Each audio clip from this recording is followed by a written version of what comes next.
Friends, काफ़ी अरसे से ग्रीस दोबारा से एस्टेब्लिश हो चुका है अपनी इकॉनमी के हवाले से, और इसका सीजनल और एग्रीकल्चर सेक्टर भी अपने पाँव पे खड़ा हो रहा है।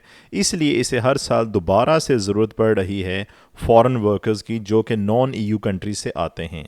इस वीडियो में हम बात करेंगे ग्रीस के सीजनल वर्कर वीज़ा की, जो कि नॉर्मली 6 मंथ्स या फिर कुछ खास केसेस में 9 मंथ्स के लिए भी इशू किए जाते हैं। ये वीज़ाज़ इशू किए जाते हैं एग्रीकल्चर, फिशरी, हॉस्पिटैलिटी और होटल वर्क के लिए। ये टेम्प्रेरी एम्प्लॉयमेंट होती है और ये डिपेंड करता है कि आपको आपके एम्प्लॉयर ने, जिससे आपने जॉब हासिल की है, कितने मंथ्स का कॉन्ट्रैक्ट अवॉर्ड किया है। सीजनल वर्कर वीज़ा के हवाले से बात की जाए तो सबसे famous seasonal worker visa agriculture sector में होता है। ग्रीस में इसको अनस्किल्ड वर्कर वीज़ा भी कहा जाता है। मोस्टली इस तरह के वीज़ाज़ में जो जॉब्स होती हैं उनमें हार्वेस्टिंग शामिल होती है, फूड की प्रोसेसिंग, और इसके अलावा फील्ड्स में काम करना, जैसा कि फ्रूट पिकिंग या फिर फार्म्स में इस तरह के दूसरे काम। इसके अलावा बाकी कामों में होटल वर्क या फिर टूरिज़्म इंडस्ट्री भी शामिल है। फ्रेंड्स, ग्रीक गवर्नमेंट एक साल के अंदर सिर्फ एक बार ही वीज़ा ग्रांट करती है, 6 या 9 माह का। यहाँ पे एक और बात काबिल गौर है कि अगर आप फ़िशिंग इंडस्ट्री में जाते हैं सीजनल वर्क वीज़ा के लिए, तो आपको 10 माह का वीज़ा प्रोवाइड किया जाएगा।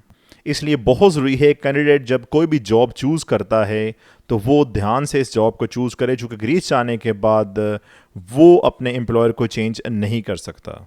फ्रेंड्स, ग्रीस के बहुत सी कंट्रीज़ के साथ बायलैटरल एग्रीमेंट्स भी हैं वर्क वीज़ा के हवाला से, जैसा कि बांग्लादेश, इजिप्ट और अल्बानिया। पाकिस्तान के साथ भी गुज़िश्ता हुकूमत के दौर में इसका एक बायलैटरल एग्रीमेंट होते होते रह गया।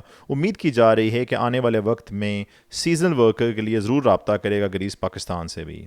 Overall number of work permits की बात की जाए तो सीज़न के हवाले से ग्रीस हर साल तकरीबन कमो बेश 15,000 वर्क परमिट्स का इजरा करता है सीजनल एम्प्लॉयज़ के लिए। अगर वीज़ा प्रोसेस की बात की जाए तो सबसे पहले इंपॉर्टेंट है कि आपके पास एक जॉब ऑफ़र हो। यहाँ पे इस वीडियो के नीचे कमेंट सेक्शन में मैं आपको एक कमेंट पिन कर दूंगा, वहाँ पे लिंक पे क्लिक करके आप लोग डिफरेंट वेबसाइट्स देख सकेंगे, जिसके थ्रू आप लोग ग्रीस में सीजनल वर्क के हवाले से जॉब्स भी तलाश कर सकते हैं। इंपॉर्टेंट तरीन बात है, अगर आपको एक जॉब ऑफ़र मिल जाती है ग्रीस से, तो एम्प्लॉयर आपकी एप्लीकेशन प्रोसेस स्टार्ट करेगा।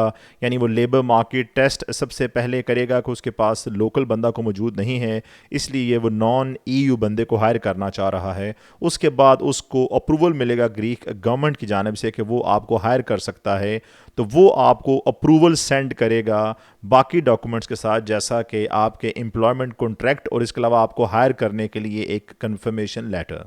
ये डिटेल्स मिलने के बाद आप लोग ग्रीक एम्बेसी में अपॉइंटमेंट ले सकते हैं, जो कि ऑनलाइन हासिल की जाती है, जिसके बाद आप लोग अपनी वर्क वीज़ा एप्लीकेशन तमाम रिक्वायर्ड डॉक्यूमेंट्स के साथ सबमिट कर सकते हैं। नॉर्मली जो वीज़ा कॉस्ट होती है वो 150 यूरो रखी गई है ओवरऑल एक नॉन ईयू वर्कर के लिए, जैसा कि आप अगर पाकिस्तान से अप्लाई करते हैं ग्रीक एम्बेसी में। आपका एम्प्लॉयर आपको एक ITA प्रोवाइड करेगा, इनविटेशन लेटर टू अप्लाई। इसके अलावा वो आपको दूसरे डॉक्यूमेंट्स, जैसा कि document of an inland revenue declaration, और इसके अलावा वो आपको जॉब कॉन्ट्रैक्ट की कॉपीज़ भी प्रोवाइड करेगा, और इसके अलावा अप्रूवल वर्क वीज़ा का, ताकि आप लोग इन डॉक्यूमेंट्स के साथ अपने पर्सनल डॉक्यूमेंट्स, जैसा कि आपका पासपोर्ट, ID कार्ड, और इसके अलावा पुलिस क्लियरेंस सर्टिफिकेट और मेडिकल फिटनेस सर्टिफिकेट, ये तमाम डॉक्यूमेंट्स आप लोग अपॉइंटमेंट वाले दिन सबमिट कर सकते हैं एम्बेसी में वीज़ा अप्लाई करने के लिए। इसके अलावा आपके एम्प्लॉयर के लिए भी ज़रूरी है कि वो आपको अकोमोडेशन का प्रूफ दे पहले 8 वीक के लिए कम से कम, और इसके साथ साथ सोशल सिक्योरिटी डिपॉजिट भी उसको जमा करवाना पड़ता है आपके लिए 2 मंथ का ग्रीक गवर्नमेंट के पास। नॉर्मली वीज़ा प्रोसेसिंग टाइमिंग 1 माह से लेके 4 माह तक हो सकती है। फ्रेंड्स, जिस तरह से बहुत सी रिक्वायरमेंट्स होती हैं एम्प्लॉयर की जानिब से, इस तरह के राइट्स भी हैं वर्कर के, जैसा कि आपको 40 घंटे पर वीक काम देना, ये ज़िम्मेदारी है एम्प्लॉयर की, यानी कि आप लोगों को 5 दिन काम करवाना लाजमी होगा।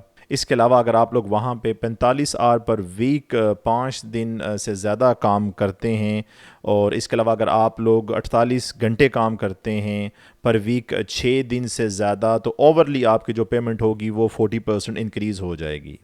ओवरऑल अगर सैलरी लेवल्स की बात की जाए तो आप लोगों को नॉर्मल सीजनल कैटेगरीज़ में मिनिमम सैलरी 620 यूरो से लेके आगे डिपेंड करता है, हर एम्प्लॉयर ने अपना अपना रेट रखा होता है, मिल सकती है माहाना। इसके अलावा अगर आप लोग टूरिज़्म इंडस्ट्री या फिर रेस्टोरेंट होटल में काम करने जा रहे हैं तो ये सैलरी कुछ कम हो सकती है, जो कि 570 यूरो से स्टार्ट होती है। اگر کوئی بندہ کک کے طور پہ جا رہا ہے کسی ریسٹوروں میں تو 1300 یورو پر منتھ سے سیلری سٹارٹ ہونا نارمل ہے۔ اس کے علاوہ ویٹرز کی بھی بڑی تعداد میں ضرورت ہوتی ہے۔ سیزنل ورکر ویزا کے طور پہ گریس کو گرمی کے سیزن میں تو 720 یورو منیمم سیلری ویٹرز کی بھی وہاں پہ بن جاتی ہے۔ امید کرتا ہوں آپ کو یہ انفارمیشن سیزنل ورک ویزا کے بارے میں مفید لگی ہوگی۔